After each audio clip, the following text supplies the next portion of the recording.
we're pretty much both our acquisition managers right now. We don't have the lead flow where it makes sense for us to hire that out yet. That's probably the last thing that we end up hiring out. But that's us right now. We're hoping to build a small, lean and mean team. We don't want a huge sales staff of 10, 15 salespeople, and. All right, what's going on, everybody? Tyler Austin, founder and CEO of REISift. You guys are listening to the Real Estate Dojo, acronym R.E.D, because we like to try to remove those red lines from the P&L by giving quick, actionable advice on, people's businesses. They're super vulnerable, bringing information about their revenue, their numbers, the tools they're using, and all this other information. Ultimately, the end goal being that, you can learn from the situation that's going on in their business, maybe get something from it, and move on. To where you don't have to have the same, kind of hurdles. So today we have Brian and Jake out of St. Louis. We're going to bring them on and go through initially what they've submitted to us, as always, kind of where they're at in their business right now, what tools they're using, and then give them some advice on some of the things that they can tighten up inside their operation to either, reduce overhead, increase profits, or hopefully something to do both of those things. So we'll bring Brian and Jake on now. What's going on, fellas? What's up, man? What's up, everybody? Awesome. Appreciate you guys hopping on. I always like to tell people, it takes something to be like, hey, I'm going to go ahead and just give, everybody what's going on in my business right now. It's pretty vulnerable. A lot of people, especially on Instagram and everywhere else, they like to put what they're doing, but it might be inflated a little bit and stuff like that. So like the fact that you guys come on, being vulnerable, showing your numbers and talking about what you're doing says a lot about you guys as business owners. So I appreciate that. Before we go into kind of what you submitted, just give us a quick background on kind of obviously your location, you guys partners or your roles in the companies, all that kind of stuff. Yeah, great. So both born and raised out of St. Louis here. We operate pretty much primarily in our local market here. Jake and I started a business just a little over 2 years ago together. We were working with each other before that. We've both been in real estate full time for about 5 years. Our paths, how we started, were kind of similar. We both ended up working together for another investor in town. We were both doing acquisitions for him. Mm-hmm. I worked alongside Jake for about a year.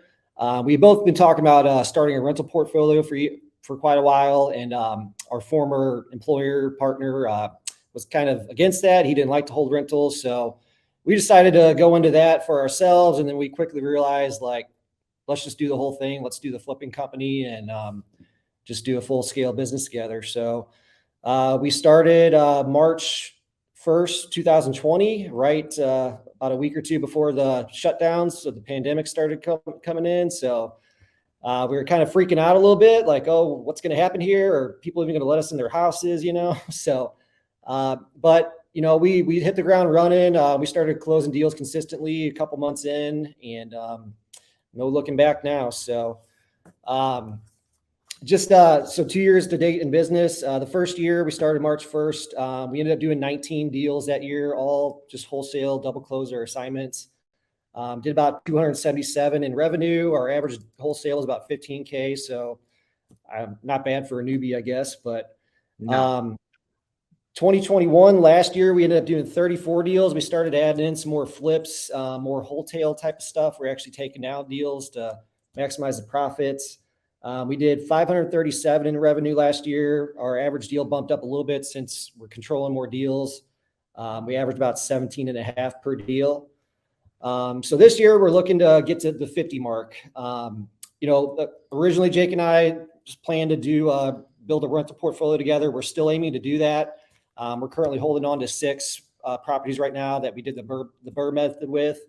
But we realized pretty early on, we've got to get our flipping company, up to speed to provide our active income. So it's going to be easier to hold on to more deals. So that's currently where we're at right now. Year to date, we've closed. We're going to end the quarter with 11 deals. So just a little bit behind pace for our target of 50.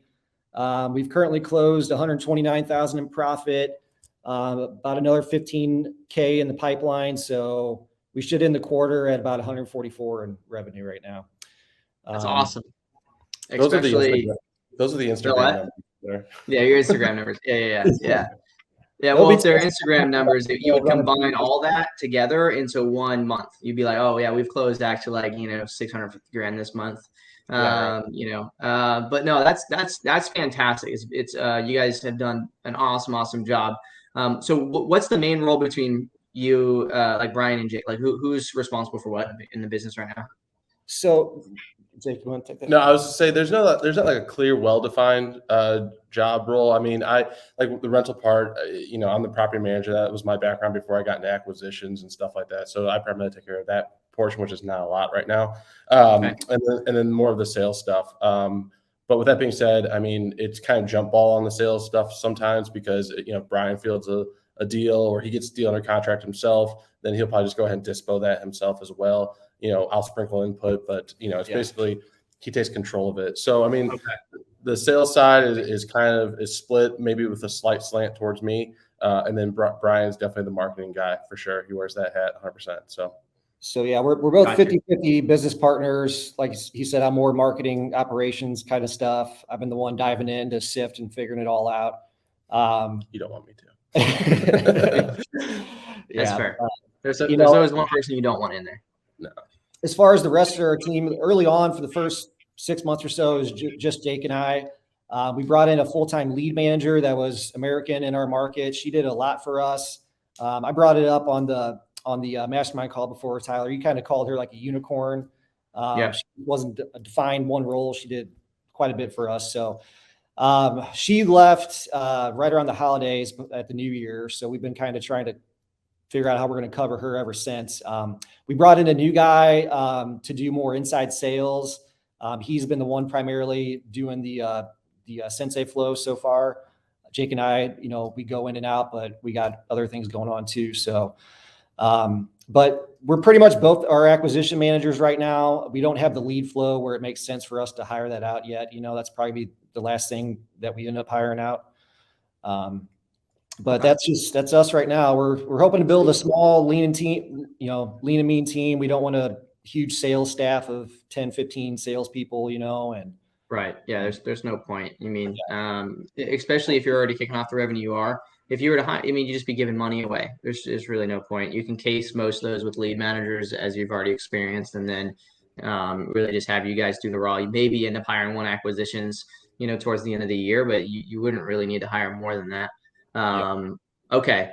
So fantastic numbers. You guys have an awesome trajectory. I am curious. I see on here that currently you're doing an inbound PPC, direct mail, and then outbound. The only outbound you're doing is, besides direct mail, is from a calling perspective, is the Sensei flow. Okay, is that still accurate, or like give us an idea about your marketing and operation? Yeah, that's pretty much it right now. So early on, I mean, the things that were working great for us were direct mail and SMS. Up until about Q2, Q3 last year, it just started getting so difficult with SMS. The cost was going way up. Our deliverability was shit. So we throttled it down, and we just totally put a pause on that. Okay.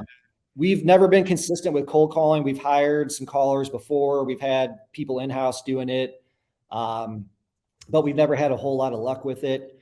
So from a bulk perspective, I mean, we've never really been too consistent with it. Direct mail has really been our bread and butter. Okay.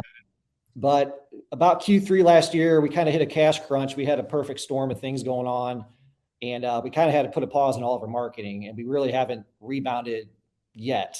We just started ramping it back up the last couple months, and so that's where we're at right now. That's actually, I mean, I've always told people one really cool thing about real estate in general, and really just, I guess, business. If you understand marketing, really understand the core of what it is to get a deal, you could turn it off and turn it on whenever you want. Like you said you turned off marketing, but I mean, you're back up to 11 deals in the quarter, 127,000 closed, with some still in the pipeline. Yeah. I mean, that's pretty freaking awesome to have marketing had cut dry, and for a bit of time. So it's actually not abnormal to turn off marketing for a few months especially in certain marketing. Like a lot of people turn off direct mail for a few months, then kick it back on, turn it back on to allow that flow to happen.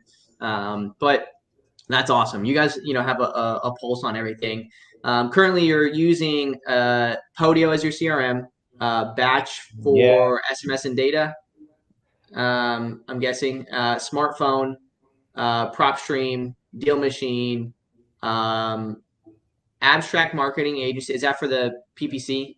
Yeah, they're doing our PPC, and they also shot a TV ad for us last year that we haven't really been able to deploy. So okay, so they got that's where your PPC is coming from. REISift, error call, and then call R.E.D reputation.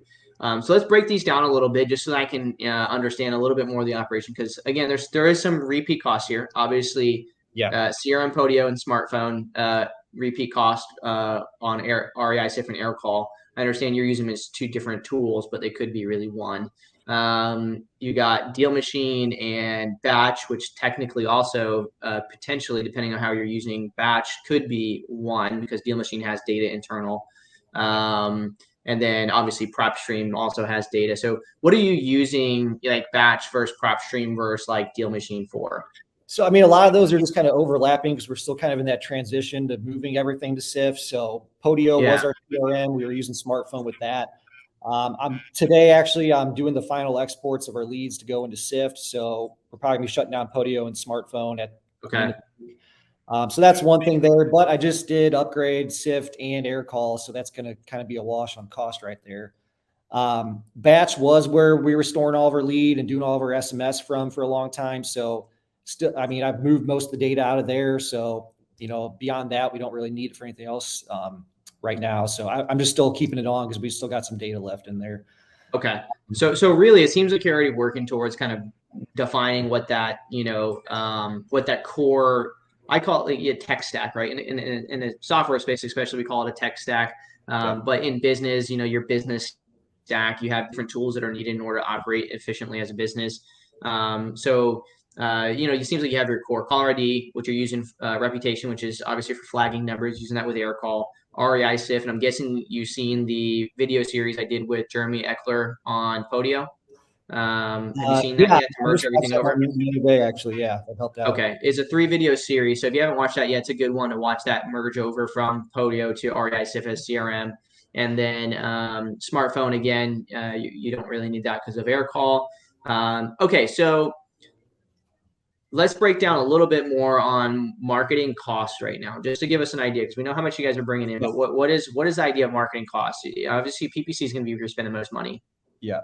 So I just tracked the numbers for February. Our total overhead was just shy of 10,000 for everything across the board, and then marketing was about 5,000 of that. So that was primarily the mail that we've been sending through SIFT. In our PPC campaign. So that's, I mean, that's really good. I mean, like, I know it sounds like maybe more than just, you know, what others might be saying that they're doing, but I mean, that's a really healthy operation. If you take your, you know, 127,000, is that 127 all deals locked up in this year, or some of those lag over from last year? I mean, so most of them were leads that carried over from last year since we shut down the marketing, right? Yeah. All leads that carried over that were in our pipeline, you know. So, but I think what you're asking is, like, did we have them under contract in December? Right. Which is yes. So we did have one rehab that carried over in the new year. That was a big part of the profit, you know. But we didn't have too much. So probably a good chunk of it's revenue realized, just now being realized from efforts in Q4, but which is fine. That's just natural when you're doing. Which is what I was going to say is really smart that you guys realized really early on, is that this isn't about being a wholesaling operation. It's about being a real estate company. And so something I always tell people, which you guys sounds like you guys can be at, if not already at, is once you get that 3 to 6 months in revenue in that bank account, you know, to cover expenses, ideally, you know, up to 6 months of revenue cover expenses, like pretty much mostly everything should be flipped. It has to make a lot of sense to wholesale it. You know, and it's really a risk question at that point, because if you were to wholesale it and make 15 versus the 40 on a flip or 30 on a flip or whatever, you're not going to probably use that money anyway, right? For the next, you know, 3 to 6 months. So you might as well wait for the 40 check in 6 months rather than the 15 this month, right? By doing that 10 times a year, you're going to make an extra, you know, $100,000 or $200,000 or whatever it is. So that's something I always tell, you know, people that are really at where your position is now, because you guys have consistency. you're refining things, but is most of your deal flow then coming from direct mail or PPC? Man, I do have a breakdown of that. I think, we had just about a couple deals from every lead source. I will add to, Tyler, we've done a lot. I think it was 40% of our deals we've done from networking and referrals. Oh, that's great too. That's a balancing act we're trying to figure out. Like we realize we have to do both. We can't just rely on marketing. So like, for example, we just got a deal under contract this week from a wholesaler in town. We could wholesale it as is, double close it or sign it, but we look at the numbers. Okay, we could take it down and maybe put it on the MLS, create a wholesale deal, maybe increase our profits by 10 grand, or we could rehab it and make maybe 30. But what we've really been trying to be conscious of is just where we are at in the business. So last year, Q3, when we got into the cash crunch, this was a time where we were like, all right, let's go the wholesale route. Let's try to wholesale everything. So we took down I think 7 properties within a couple of weeks, and we had nobody to work on them because we had just fired our general contractor, and the properties sitting, and then our bank account was bleeding dry. We also ramped up the marketing. So money was just going out and nothing was coming in. So we had to dig out of it all in Q4 basically. So the last couple of months of the new year here, we've really dug in and said, okay, where are we at right now? Where are we at on the month? Where do we need to be to keep the lights on, make a good living? Where's our top end of all right, we're living good. We can eat some steaks now. We can turn up the marketing a little bit. I always eat steak. Yeah. If we're somewhere in the middle or that upper end, then it's like, okay, now's a good time to take on another rehab or hold on to a rental property. When you guys are bringing stuff down, are you trying to bring it down with your own revenue, or are you using private money? No, we're using private money. Yeah. Okay. Is this private money paid monthly, or is it realized at the end of the sale? At the end. So we try to do a similar structure to what our hard money lender offered, but we just mirrored it without the points being paid every single month, and we do that now in the back end because if we had to pay points when we had 6 or 7 properties, that would have tanked us. Yeah, it would have been terrible. Okay, so just making sure that I asked that question because I figured that was the answer, but just for anybody else that might end up listening to this, if you're trying to start taking stuff down, and you don't pay on the backside, then you have the wrong partner, right?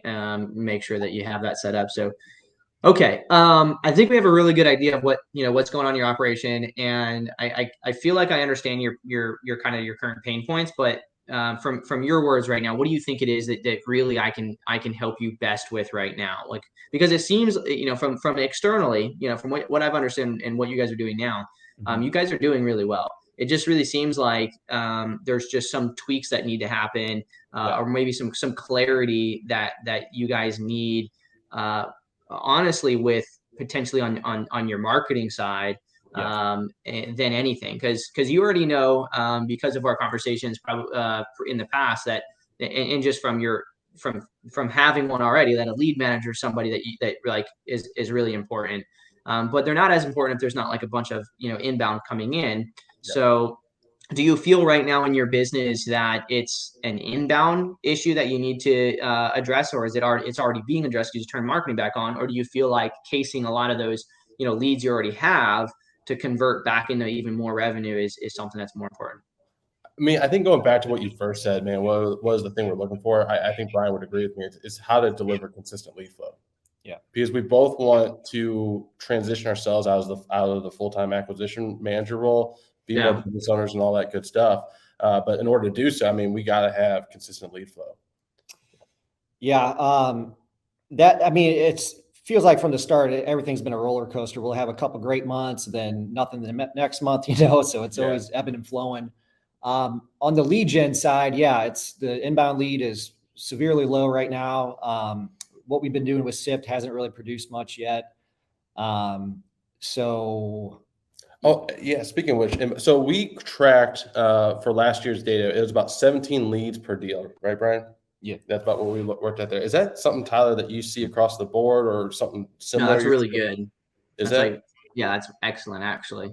17 leads per deal is really, really good. Depending on what type of data you're focusing on, is really the determining factor of how good it is. If it was straight high equity data, then you guys need to call more high equity and just like go fucking ham. Because most people are like 70 to 75 to 1 right now with high equity data. Yeah. They were tracking what a lead is a little differently than. Yeah. So look back. I mean, it's really good information to have is then to look back and figure out like what were the problems in that. Like looking to ramp up your current marketing strategy, like go back to those, which you might have already done, and figure out what is the vexations that were on each of those properties.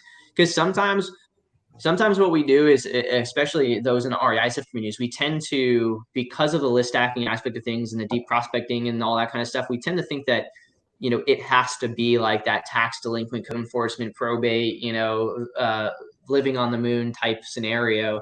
And it's just not necessarily true, because most of your revenue could be coming from somebody who just has another property. And that's like, could be totally normal in your market. And so, if you look that up and just kind of figure that out, you could realize that because you're thinking that you need to go more niche, it's actually costing you revenue, because really you need to go wider, which I don't really talk about too often, simply because it's not the norm for 70% of the people. But it is the norm in some markets, especially markets that have a lot of really low income pockets. The really niche stuff doesn't work as well, which I know St. Louis has a lot of really niche low income, areas. Sometimes like tax delinquency is not a really good list there, because there's a ton of tax delinquent properties, for example, right? And so when you're going niche, you have to be really careful on going too niche. You got to kind of keep it a little layer back. But did you guys do that research yet? Have you looked at those deals, the 70 to 1, like what is the primary type of problem? No, I mean, that's something we were just talking about the other day. We're going to have to like go back to every deal and kind of research it. So this is one thing that led me to gravitate to REISift, Tyler, is just to understand our data better. Like the first year that we were doing the business, we were outsourcing our direct mail to a company that had a proprietary list that we didn't own. We didn't have the data. So they would just mail to it. We'd get the inbound leads, and, it worked for a while. Yeah. But we didn't own the data to call it or text it or to do other things with it or understand, what those vexations might be. So that's something we've tried to bring back in-house. And honestly, I just have not figured out the data piece yet. Okay. So the stuff we've been Sensei flowing to so far, which we started back in January, I pretty much took all the data we had in batch and, basically boiled it down to the stacked vacant properties. And that's what we started with, just to get going until I could figure out how we're going to get new inbound data. So one thing I'll just mention, just because you mentioned vacancy, I've been trying to press this across the community at REISift, and just anybody that I talk to that's like, oh, well, I focus on vacant data. Vacancy is going to be your lowest contact rate. Just by nature of the type of data that it is. They're vacant. They could have been vacant for 10 years, could have been vacant for 1 month. The numbers that are associated with that property might not be accurate at all. So you got to be careful when you need revenue today, focusing strictly on vacant because of that. You want to try to find vexations that are like more immediate, right? More immediately happen. So the vexation is fresh, but also there's an urgency behind how quickly that vexation needs to be solved, right? That's why probate's pretty effective as well. Inherited's good. Recently inherited properties are good because it could have already been probate. Now it's been inherited, and now like it's open to sale.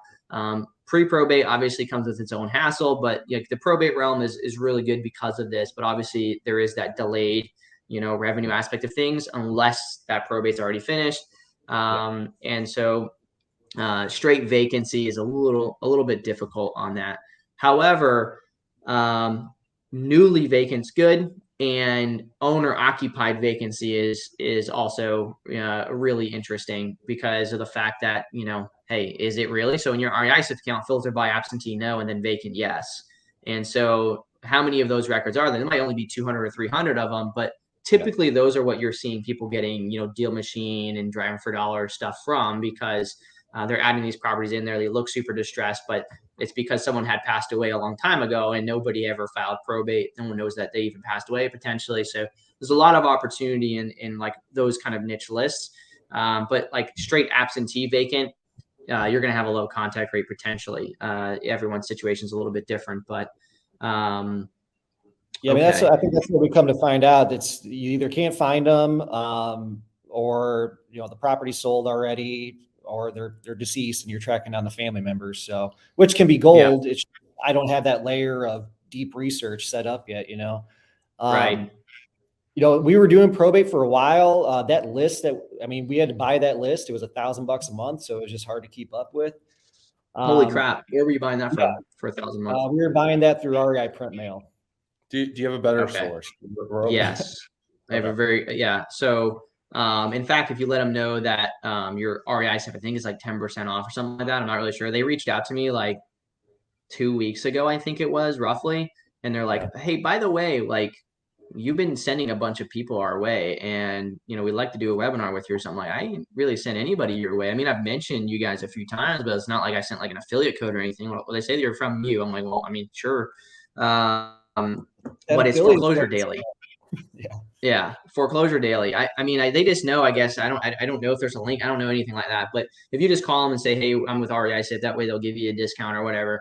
And that's for anybody else too. If you want to get probate or foreclosure data, like I don't know anybody that's as accurate with probate data as them. I think it's like within 7 days. Especially in Florida, I know for certain because they live in Florida and that's where they started.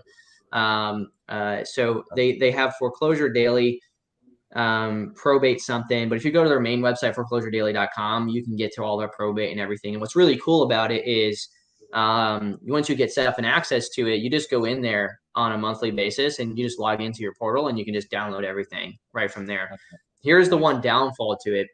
Well, okay, so they have inherited, probate, and pre-probate. I recommend starting with pre-probate because the pre-probate is going to turn into the probate and inherited at some point. So you might as well get it earlier than later.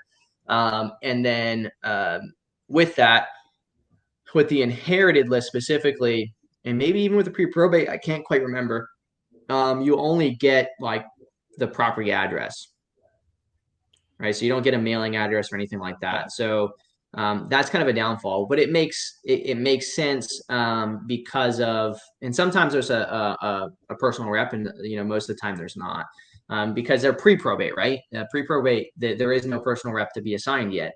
So how you want to market to those individuals is you want to market to the deceased initially, because when you skip trace the deceased owner, what happens? Like if you try to skip trace me, it's not going to show up with my number. It's going to be my wife's number. She fucking hates it. She gets calls all the time asking for me, and it's because whenever I go out, and you guys tell me what you do with your wives, but if we go out to like CVS or any of these other stores and they ask for like a phone number for discount, like I don't fucking put mine in. My wife goes up to the register, she puts her information in. If we go to the place to fill out a form anywhere, I fucking hand it to my wife.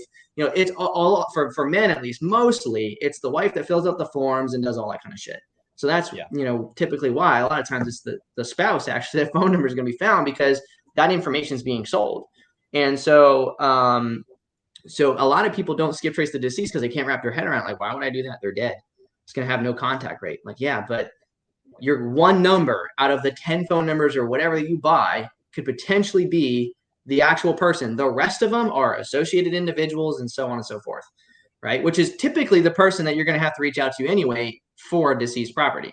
So always start with the deceased, and then using like a process like sequential marketing, whether it's in bulk or through a process like Sensei Flow, all you got to do is figure out who are you not reaching out of those deceased individuals, what family members are we not reaching, and then throw them into that process to now see, okay, let me try to find, a family member or something like that. And in the meantime, you can go put the direct mail inside the mailbox and all those other things so that if family members do go out there, right, you're there. And so that's the best way to handle those. And a really cool thing about probate, well, it's not really cool because, no death is really that fun, is like you can get caught up with it really quickly. So you can get done, with the 1,000 people that died over last year.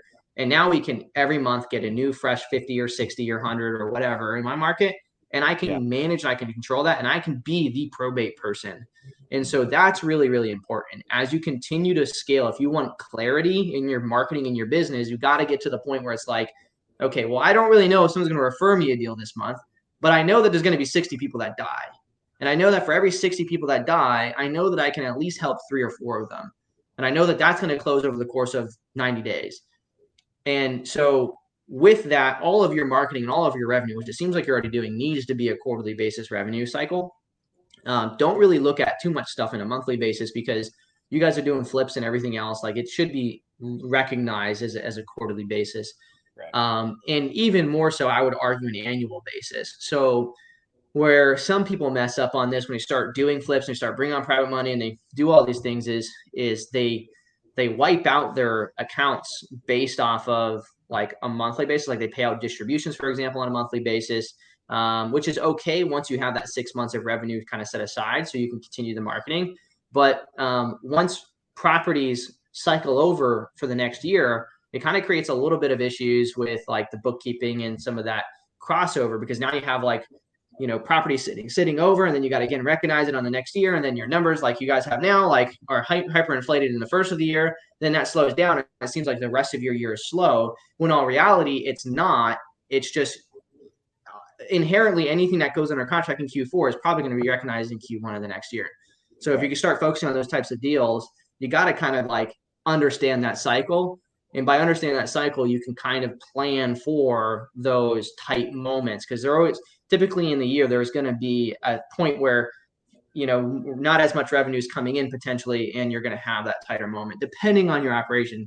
If you're spending a crap ton in marketing and you're getting a lot of inbound, it's not going to be the case, right? But leaner operations have to funnel with that kind of in mind. Bigger operations, yeah, they have the lead intake, but they're also spending a lot more money, and their net, margins aren't nearly as high.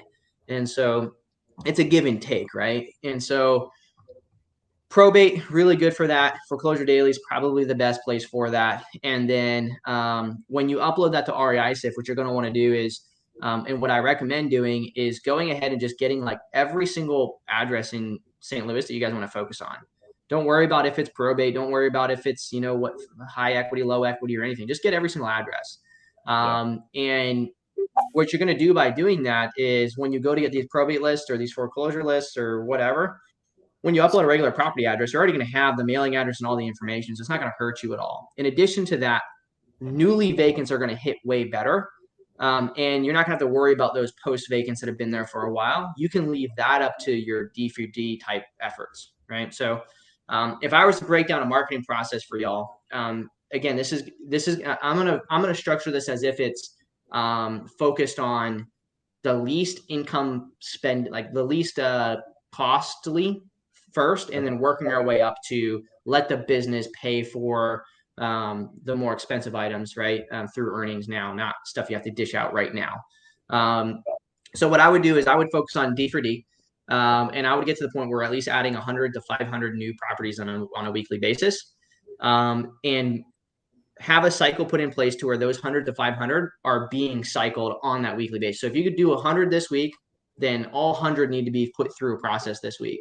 Don't worry about trying to, don't try to add as many D4D as you can this week. Upload and figure out what you can handle, and get the marketing out for those. And then next week do the same thing. That way you kind of end up having a rolling, D4D against those properties. And then do that flow in the filter presets, like new D4Ds need to be marketed to, so on, bring that down, which you might already be doing. So perfect. So once we have that, we're going to track, we're going to figure out our KPIs just for that alone. Okay. Don't look at like that process as the same as marketing to like Sensei flow in your stack or direct mail from your stack. Keep these separated, because what we want to figure out is what data set is going to and ultimately be the most profitable for us initially. And then we're going to, work to scale that up. And then outside of that, we're going to then add in the next marketing strategy to scale up. It's kind of the same thing with our data set, right? Like if we were to start with probates, we're going to end up, working on it. We're going to track probates as probates. It doesn't matter if it's stacked. It doesn't matter if it's vacant. It doesn't matter if it's any of those things. It's solely probate, because we're relying upon the source of which we're getting it from, not so much the vexation that's there, which is different than some of the other like teachings and stuff that I do. But by doing that, it allows us to have that one common denominator to figure out consistency from, rather than just saying, okay, well, I'm just going to focus on all my stacked. Okay. And then I got to wait until the end of the revenue cycle to figure out, okay, well, what were all the vexations that were on that that property that I closed? Oh, there was 4 of them. Well, I wonder which one I should do. Well, now I got to wait for 3 or 4 more deals to close to figure out, which ones were the most common problem so I can focus on that. So instead, we're just going to market and solely focus on like probates, solely focus on the deal machine. And that's going to be like our common core. So first, deal machine, get to where you're doing 100 or 500, whatever that is on a weekly basis. Get those coming in, focus on particularly the main locations that you want. So if you're doing flips on street A, make sure every single property on street A is there. It doesn't matter if it's like, got a nice roof.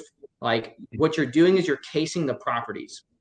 Okay, so for example, I don't know, we're just gonna use this cup as an example, which is from Jim and Nick's Barbecue in Niceville. If you guys are ever in this area, it's fucking awesome. Well, then again, you guys are in St. Louis, which has really good barbecue, so I don't know if it'll compete, but Yeah. nevertheless.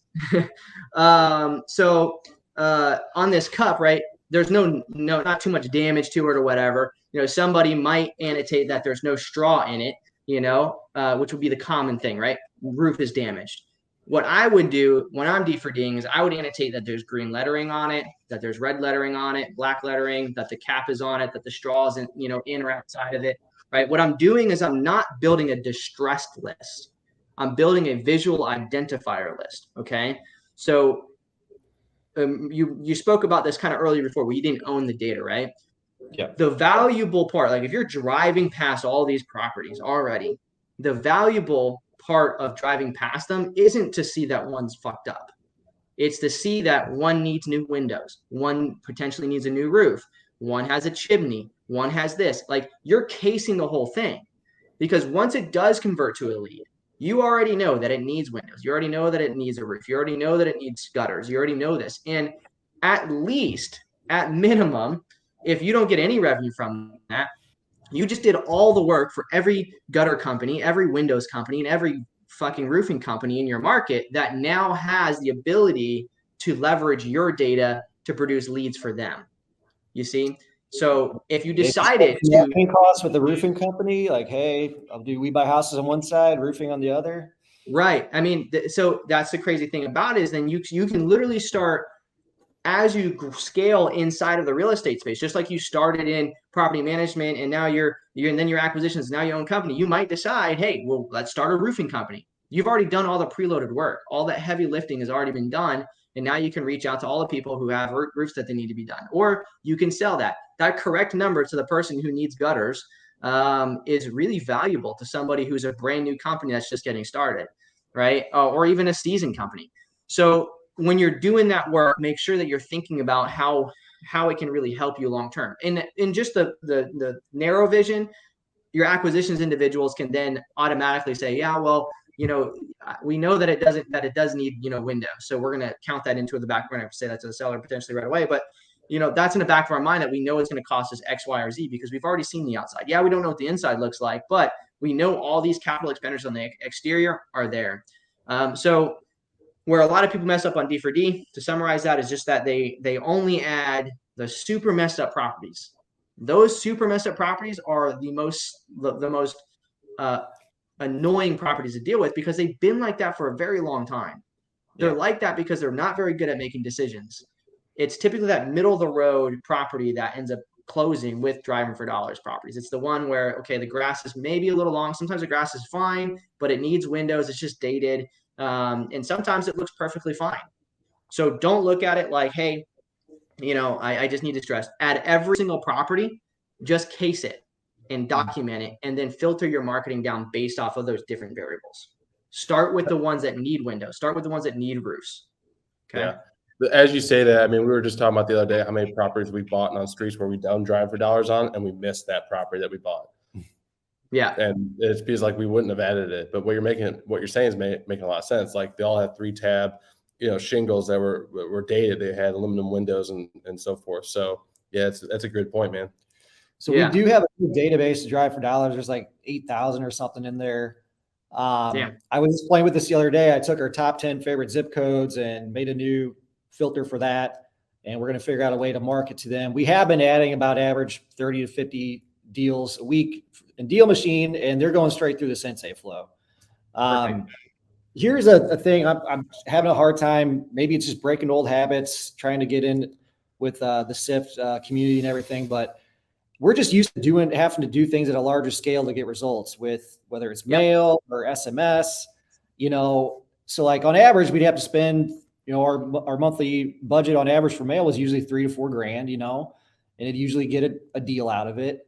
So last month, everything I sent to Ballpoint from SIFT, I think we spent like $800 on mail. We haven't got a single call out of it. So it's kind of mind effing me there. Like, okay, is this going to work, or do we need to go back to more bulk mail, or maybe it's just who we're targeting, like you said. So here's the big thing with that. Okay. I've had it where I've sent 2,000. I've never got a call. I've had it where I've sent 142 and I got an $80,000 deal. Right. Like, it is one of those things where, again, I look at it like an annual, basis, like how much am I spending annually on direct mail and how much am I making, right? Is really how I look at it. I don't really look at it like a monthly basis, just because direct mail, sometimes it hits the next month and not the month prior. What I've noticed with specifically enveloped direct mail is that the inbound rate is much, much, much lower, period. Like, because it requires them to open it all the way. However, the calls that you do get from it are way more valuable than the calls if it was a postcard, right? Really? However, that does not mean that we don't do postcards. So to answer your question, like on the whole bulk versus niche side, you should still do bulk. You're just doing niche as well on top of that because you're wanting to make sure that those niche efforts are being hit.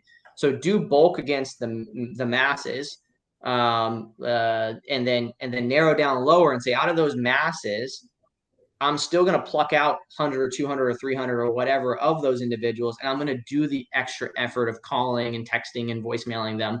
But you're going to keep that bulk engine going. There's nothing wrong with doing the bulk engine.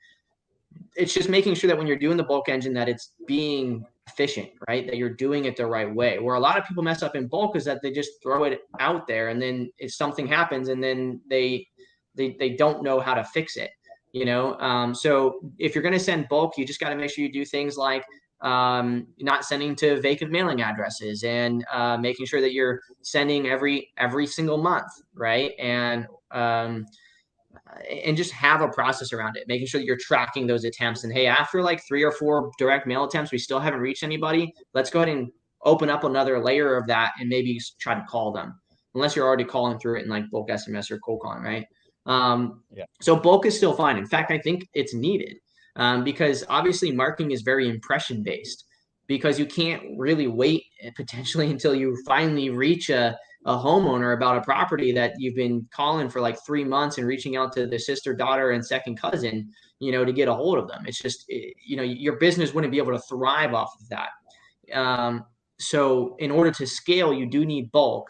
In order to become really high in net profits, you need to focus on niche and bulk sequential marketing. And in order to be the dominant in your market, you have to combine the niche, the bulk, both in a sequential way, but then add in online, right? And then that's how you get the rest of the market share. And in order to really conquer your competition, then you have to scale all that up at one time. And that's where you have guys spending a fuck ton of money, but really they're just doing it online and they're missing all the stuff down here. And that's why, people like you and I can still go in there and, still get deals, because they're not doing all of it compared to most, because they should have started down here, or they could start up here and then add in this bottom stuff. But by then they don't want to. They're too lazy to come back and add in all this stuff on the niche side. Man, I feel like we're already halfway there. If we can add back in some more bulk calling and texting and, get the data figured out on the niche side. So, I mean, one thing I would do. Go ahead. I was going to say one thing, you always preach in the community is trying to get as much free data you can from the county, which I've found it very difficult in St. Louis. It's not as easy as just going on the site and pulling a list or calling up the clerk, you'd have to go on the the legal site, Missouri CaseNet, and scrub it, and it's very time intensive. So I'm looking at either getting a VA to go that route and, see how long it takes and if they can have results, or just bucking up and paying for some better data, So that's kind a couple things on that. Again, simplify it if you can and say, hey, I don't really necessarily care so much about the problem right now. I'm just going to get every address if I can, right? So, going in the prop stream and just circling all of the county and just saying, okay, it's 100,000 records. I'm just going to pull down every 100,000. I don't really care what it is. Last sold date is a core thing that you would want to know. Beds and baths and all this different kind of stuff. You upload that to REISift and you'll be able to hear this week actually filter by last sold date. So then if you want to pull a high equity base, you want to add in the fact that maybe it has more high equity, you just filter by making sure that its last sold date was prior to a certain date, right? Don't really worry too much about the equity side. And then in your marketing right now, don't really worry as much about the problems directly from the county. Obviously, free stuff is always better. But if it's really difficult to get, I always try to explain the more that we can remove the path of least resistance, right? The more that we can remove resistance in the operation, the better. So if it's a pain in the ass to kind of get information, doesn't mean that we don't worry about it. We don't try to add that in at some point, but we just kind of keep it away, keep it on our foresight. And then once we get to a point where we want to spend energy on it, then we start doing that. But until then, focus primarily on community-based. So find the core communities in your market. Go on the MLS if you guys can get access to it and figure out what is the communities in your market that have X amount of properties, typically 250 or more, okay? And at least 10% of that community rotates on an annual basis, okay? So 250 properties, that means 25 of them are selling on an annual basis, all right? And focus there. It doesn't matter if it's for flips. It doesn't matter if it's for, wholesale deals, realtor listings, doesn't matter. Fact is that community is rotating. And so get your marketing in there. And are you a realtor, Jake? Yeah. Okay. So even better. Are you, Brian? No, just he's got the license. Just he's got the license. Okay. It could be beneficial for you guys for proper rev share type stuff and everything, for you to get one as well, Jake, or Brian. And so anything that comes in as an agent listing, right? List it instead. Don't care too much about it, especially right now. Right now is time to list properties more than anything, but more than that, it's like, if you guys can offer that full service, there's going to be because of the communities that you're going to focus on finding, a lot of those 25 probably need remodeled anyway. So offer that full service on, hey, yeah, we can list that for you. Hey, we can buy it cash from you, or hey, we can do this, right? Have all those options available, like you guys are already doing. Just add that next layer in, which you might be doing, but try to focus on communities. Don't care about when it's sold. Don't care about any of that stuff. Add in the probate and add in the deal machine as ways to kind of narrow in that focus, right? But from pulling the data perspective, just get everything and then focus primarily on community driven. One easy way to do this is to focus on mail routes. So once you know what a community is, you can look at that community, and then through PropStream, when you export it, or pretty much any other data provider, you can export the mail route code with it and upload that mail route code in the REISift, and then you just filter by that code. And if you go to the U.S. Postal Service, type in postal USPS mail route map, you can hover over your communities and you can see what the mail routes are. So you can see how many properties are in that area directly. So if there's 150 mailboxes, there'll be 150 mailboxes. So you can look at that, then take that community into the MLS and figure out, okay, hey, it rotates X amount of properties a year. There's this many mailboxes. So in order to hit all of that, it's going to cost me X amount of dollars. Right. And then just become dominant in that little bubble, from your Sensei flow process to, putting door hangers on to everything. Just dominate those communities. You can guarantee X amount of focused in, as far as getting focused in a specific neighborhood or zip code, or how targeted do you mean by that? Yeah, community, like you mean like a neighborhood, or do you mean just Yeah, like neighborhood. Like for me, like give you an example. Me, it's Elliott Point. Like is one of my main ones. That's like where my office building is. It's the whole little strip down here. So here, I'll just share my screen really quick for those on not video. Make sure you go over to the YouTube channel or whatever, and you can see what I'm about to share.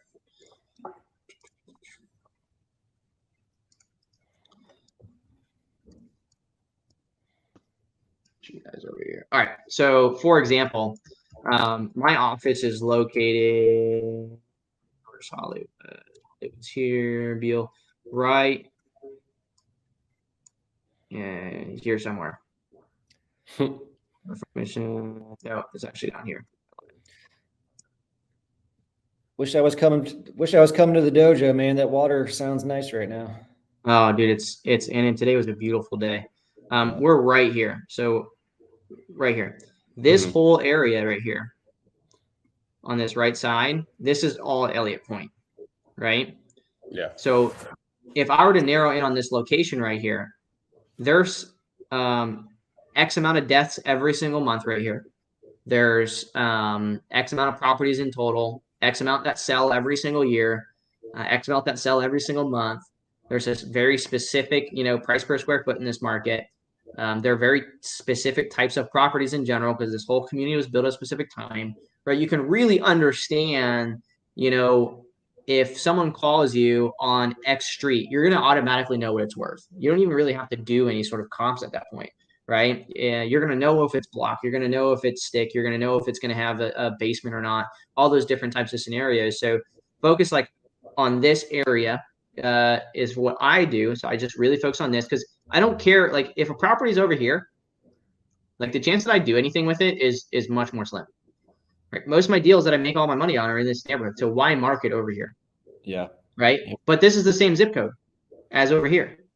Right. So it doesn't benefit me spending the marketing dollars over here when if I'm going to target 300 properties over here in my bulk marketing, it'd be better to target an extra 300 here, whether they have equity or don't have equity.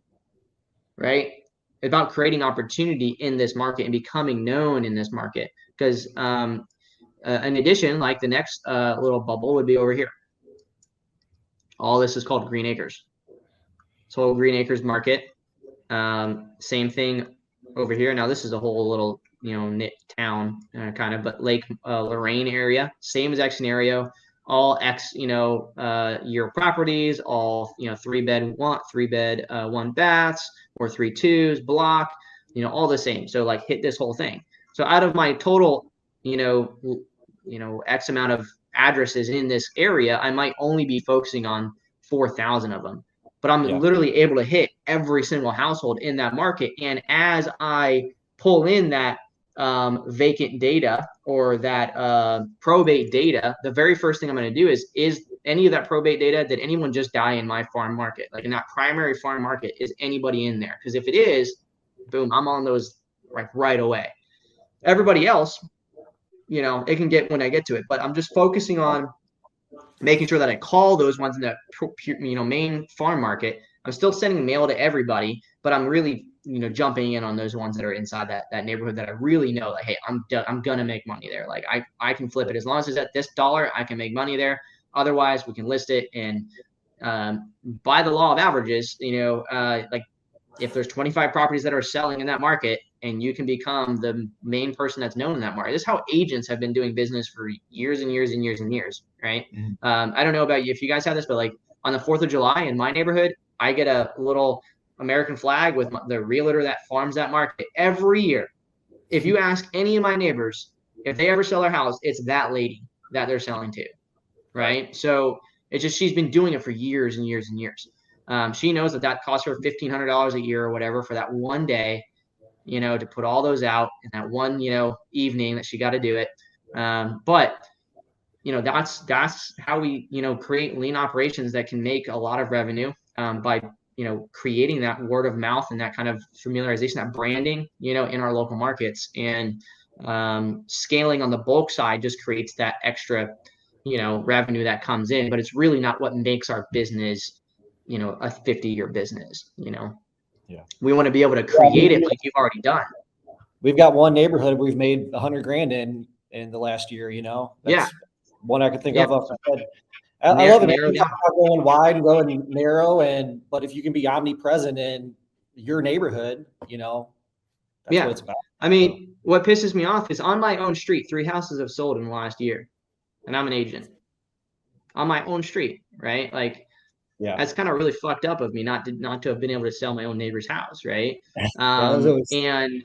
And so, like, you kind of think about that, and it's how you want to build the business. The end objective in all business is to be able to get customers without having to pay for them, right? And so that residual, so that word of mouth is you want to continue getting that. Yeah, it's hard to gauge, but I don't really give a shit if I gauge it or not.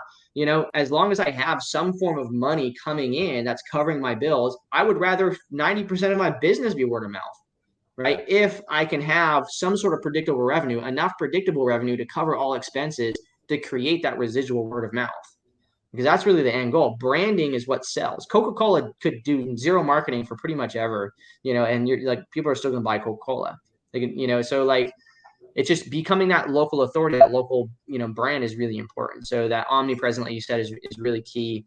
But really focusing on those niche areas. Probate, I think, is a great one. Deal Machine is a great one for you, and narrowing the KPIs on those, track them, continue doing your SEO and PPC type stuff in the future. Maybe you add some sort of Facebook in addition to it, but continue the budget you're doing. Just remove out some overhead and continue what you're doing. Just refine those little items, and I think you'll be all right, man. Well, good. Any other questions Maybe I can answer? You don't totally suck, Tyler. I appreciate it. No, you're good. I think one of the things you said earlier on is hugely important, and is basically revolve around the idea of increasing profitability through holding properties and rehabbing them or wholesaling them and all that stuff. And I think we just basically hit that capability like a year ago, and we haven't fully realized the extent on how much that can actually increase our profitability yet.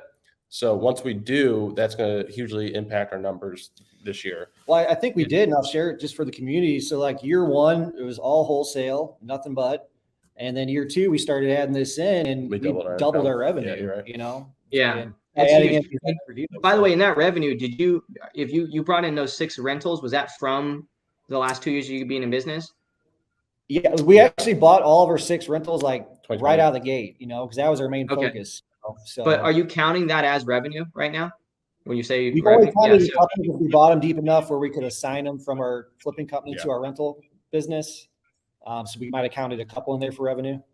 Okay. Well, but I would still consider your equity in that, right? Like maybe not 7% of the equity, but if there's 30% equity there, consider 23% of that as revenue. Like you should be in terms of your whole business and how it looks. Like you should be saying, hey, revenue inside of X is, let's say, 350,000, but we also have 150,000 in realized gains in equity.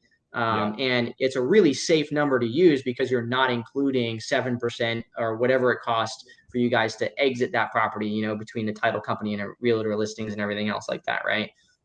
So don't forget about that. So really, it's probably not 80,000 or 350,000 in your first year. It's probably substantial more than that, just because of the equity gained in those properties, not to count cash flow. Even though that equity is technically an asset of the other company, it wouldn't be possible without the wholesaling and acquisition side, right? It'll definitely look better for the banks, that's for sure. So awesome. So I mean, not the atypical Real Estate Dojo podcast, just because you guys came in with a lot of data to kind of work on, and overall, I think you guys have pretty much everything like I said, set up how you need to. I would just hone in those marketing efforts a little bit. Focus in on specific neighborhoods, get kind of dialed in on what kind of KPIs you're getting in those neighborhoods. And then what I'd love to do is have another call in 3 to 6 months from now on kind of the results of just kind of focusing on a specific neighborhood and being dominant in that neighborhood, mailing everyone in that neighborhood, Sensei flowing the key people in that neighborhood, and then continuing to do PPC, and even create a landing page on your website for those neighborhoods. Okay. And then on your direct mail, choose a different domain name So maybe it's like, maybe the neighborhood's called like Wolf Creek, right? So do Wolf Creek properties.com or something like that, and just reroute that to the landing page on your website. So when they see that, like, oh crap, this people specialize literally on my neighborhood, right? So that's kind of like a credibility factor. I will be the king of Emerald Hill. You wait. Emerald Hill. There you go. Yeah, emeraldhillproperties.com. Like, I mean, for real, that kind of works. When they see that, like, holy crap, they're like, they focus specifically on it. If you think from a psychological perspective, if someone's looking for like an Airbnb, and like, think about when you're looking at the names, like, oh, that property is called X, Y, or Z, versus this property doesn't have a name at all. When you call something Breezy Way, vacation, versus no name on the Airbnb, like, most people attract to that branding of, oh wow, it's green, it says Breezy Way, I want to be breezy, I want to feel the wind, right? So the more you can attest and kind of like use that psychological aspect of, like, without knowing it, doing it. A really good movie actually on that kind of same premise, I forget the name of it, but Will Smith is one of the main actors, and they do like schemes where they rip people off. The whole movie is like designed around like the part that I remember is this Asian guy and Will Smith are at a football game, and the whole day they had him see the number like 76 or whatever all across everywhere, from when he's leaving his hotel room to like pins on his shirt. The guy's face that was the football player was this, and so they made this whole scheme up to the point where they bet, and then they went all in like 10 times or whatever. And the guy looks out the binoculars and he's like, number 76, because he seen it, but the song playing before was also talking about the number. And also, so like, you kind of like ingrain that into them. So that's the way like that works in branding, is like, they might not realize it, but by creating something relative to them, like a domain name that is their neighborhood, when they do get to the point where they want to sell, it's so easy to remember emeraldwhatever.com, right? Because it's like, it's already something, they don't have to think about it. It's already there. That's why, like, in math, we have like the FOIL formula. Like, I'll never forget that. Why? Because I use aluminum foil. Like, I don't know. That's like how I associate. Yeah. Well, if you remember the name of that movie, no. I think it's Focus. Is it with Margot Robbie? He's a con man? Yeah, it's comment. It's called Focus. Yeah. I think it is Focus. 2015. Yeah, Focus. That movie. It's fucking great, and it's such a bit. It's like all psychologically, it's like real. I don't know if they'd actually pull off all the ones they did, but the principle's there. Okay, cool. So I think you guys have some action steps to do. Get scheduled back on for a few months from now. Love to have you back on. I really appreciate you guys coming on and being vulnerable and sharing all your information, your wins. I think people are really going to enjoy listening to your guys' story. The only other thing that I would give advice on is for you guys to actually create defined roles so that you guys can scale outside of them and hire to them. But that's just kind of like a thing for the side notes in the future. And creative brokerage. Keep putting it off, but yeah, you're right. Yeah. Creative brokerage, or come over and join EXP, Jake. I mean, just saying. He's trying to push on him to do more retail stuff. He just listed one of our flips for the first time, and that turned out really well. So start doing. It's a great way, man. I mean, it's a fantastic way. Here's the crazy thing about it: like, when you create and you do flips, or you list your own flip, it's the only way that you can literally get the most organic, best leads in real estate. Like, as a real estate flipper or wholesaler, like, you can't post on Facebook a property that you just flipped and be like, anybody else have any properties they'd love to sell us for 50% discount? Message us, and you get like 20 or 30 messages. Comparatively, if you post a property for sale, you're going to get comments of 20 or 30 people that are looking to buy properties. Yeah. Right. So like, the quality of leads that you get for free, essentially, actually by making money because you're flipping the property, is astronomical. Because then Jake can go be like, okay, well, I mean, you probably don't want to do this, be a buyer's agent, but there's 20 or 30 people like that are looking for properties. Maybe 2 or 3 of them convert this year. That's an extra $40,000 or whatever to my household this year. And technically, you don't have to do it. You can have an assistant in your guys' office that handles casing all those individuals and puts them in the MLS and sends them the properties and then does the showings even. Yeah.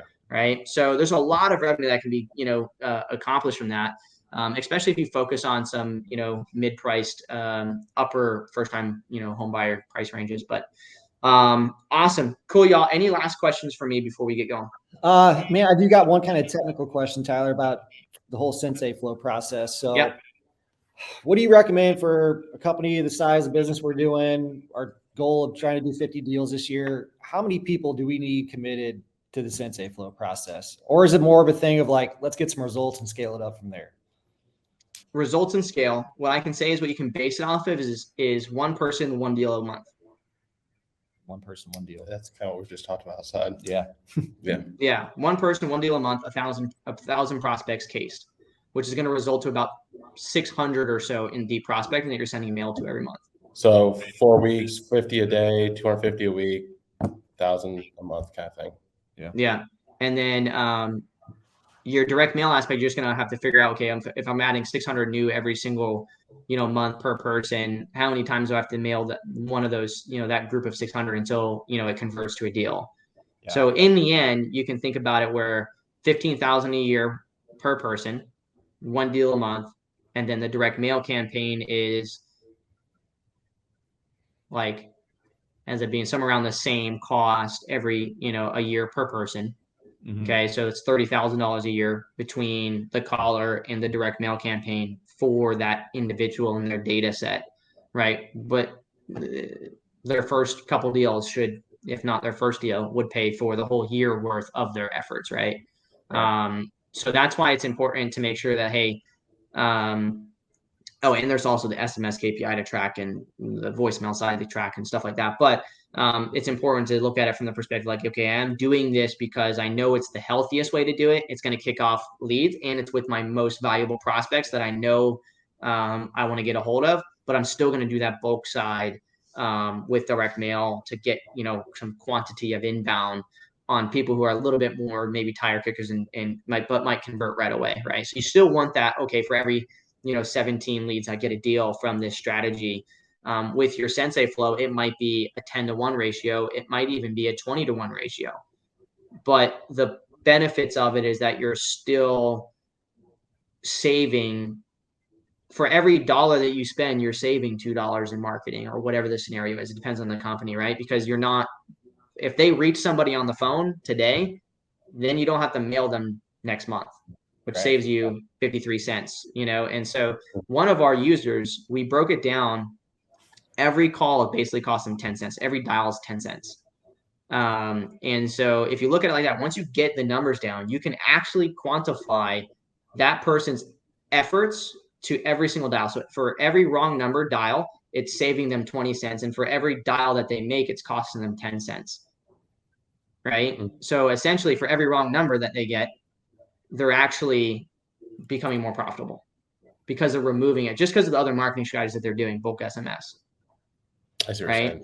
Yep. And so it's important to kind of look at those numbers. Once you kind of get that base KPI, it's like, oh, wow, like this person's calling and for 2 hours, it cost me $8, for the VA, but they've dialed X amount of dials and removed X amount of phone numbers from me having to market to again, and X amount of properties that I no longer have to direct mail. So they've actually saved me, say it's 15 correct numbers. That's 15 direct mail pieces, which is 40, 50, $6, right?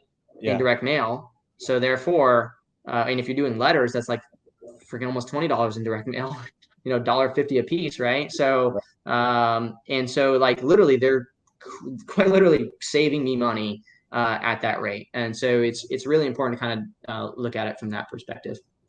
It's a great way to remind yourself when you're getting told no 200 times a day. So yeah, and that's why I did this. This person was like, my VA is like, yeah, I feel like I'm not getting like enough leads for you. And I'm like, no, that's not the point. It's not about just kicking off leads of people that aren't really that interested, and just making even more costing me even more money following up with people.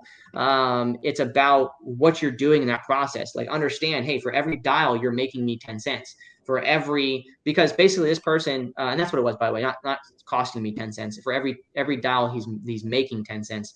And the reason why is because out of was it 44 leads, they had 2 contracts. which ended up being $88,000, and it was like 2,500 dials or something like that. And so dividing the revenue by the amount of dials divided by the amount of hours it takes to dial, and you come up with 10 cents profitability per dial. So if you if you break that all down and figure it out for your employee, like, listen, if you work harder and for every single dial you're making me 10 cents, if you make X amount of dials, I know that I can give you a bonus, and things like that. Like, you can kind of entice them to see those numbers, because it is hard, especially for VAs. They're like, feel like I'm going to get fired here because I'm not generating 50 leads a month for you, or whatever the scenario is, when really you might only need 10, and so and even if you don't hit that metric, you don't hit 3 leads today, that's fine, because listen, you didn't hit 3 leads today, but it's not because it wasn't done properly. It was done properly. You did your job right. We did our job right as a company by hitting every number, by sending the SMSs, by sending direct mail. There's no other way. Even if we threw it in a bulk dialer, it could not have went any differently. Right. In fact, there was a chance that it would go even worse. Right. But what we know for sure by doing it the way that we did do it is, hey, we did get these many correct numbers, which saved us this much direct mail. We did remove this many wrong numbers. We did find this many dead numbers. And so ultimately, we're in a better position today than we were yesterday.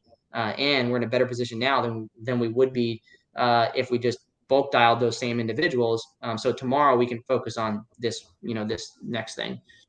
But awesome.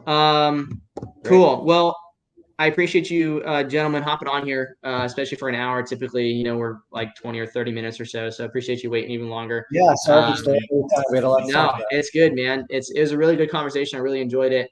Hopefully, towards the end of this year, maybe you'll be able to be in the September SIFT Dojo, and we'll get to see you in person. But make those adjustments, man. Get on the books for like I said, 3 to 6 months from now. And then if you have anything that comes up in between there, just reach out to me. Okay. Got it. Cool. Thanks a lot, Tyler. Awesome. Thanks, Brian and Jake. Appreciate you.